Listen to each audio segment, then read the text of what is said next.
I rapporti tra Rossini e Pesaro paiono di natura retrospettiva. Col passare degli anni, sempre più affettuosa sembra essere stata nel compositore la memoria del luogo natale e della propria infanzia. Proprio dalla casa ove nacque, oggi trasformata in museo per iniziativa della Fondazione Scavolini, il tenore Bruno Venturini, ambasciatore della canzone italiana nel mondo, interpreta la famosa Danza, una tarantella scritta all'impronta a Napoli dal grande maestro.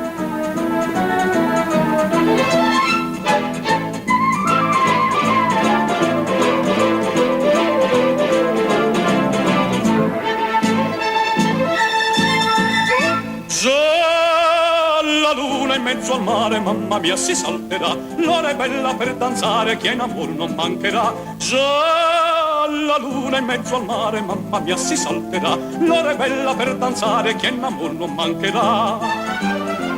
Già la luna in mezzo al mare, mamma mia, si salterà. Resto in danza tondo a tondo, donne mie, venite qua. Un garzon bello e giocondo a ciascuna toccherà, finché in cielo brilla una stella e la luna splenderà. Il più bel con la più bella tutta notte danzerà. Mamma mia, già la luna in mezzo al mare. Mamma mia, si salterà. Finché.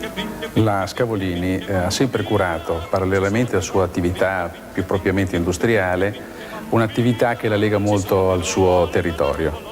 Viene spesso detto che la Scavolini è cresciuta grazie alla città, grazie alla gente all'interno con la quale ha lavorato, e che quindi è giusto a questo punto che la Scavolini ridia alla città quello che ha preso. Tra le attività che distinguono questo tipo di operazioni c'è quella delle sponsorizzazioni. È ben nota la sponsorizzazione nel settore dello sport legato alla Scavolini Basket, ma è altrettanto nota l'attività di sponsorizzazione culturale. In modo particolare si pensi al Rossini Opera Festival, che ha visto la Scavolini come sponsor fino dall'inizio della sua attività. La Scavolini ha sempre creduto in questo avvenimento e nelle persone che la guidavano.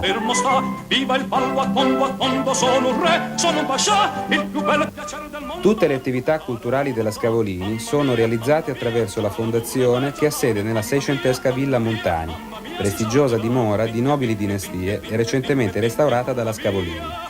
La fondazione pubblica inoltre preziosi volumi sulla realtà culturale e le vicende storiche, sociali ed economiche delle Marche. Ricordiamo i volumi sull'evoluzione del mobile pesarese, sulla Villa Montani, sulla corte di Pesaro e il Palazzo Ducale ed infine sulla casa di Rossini.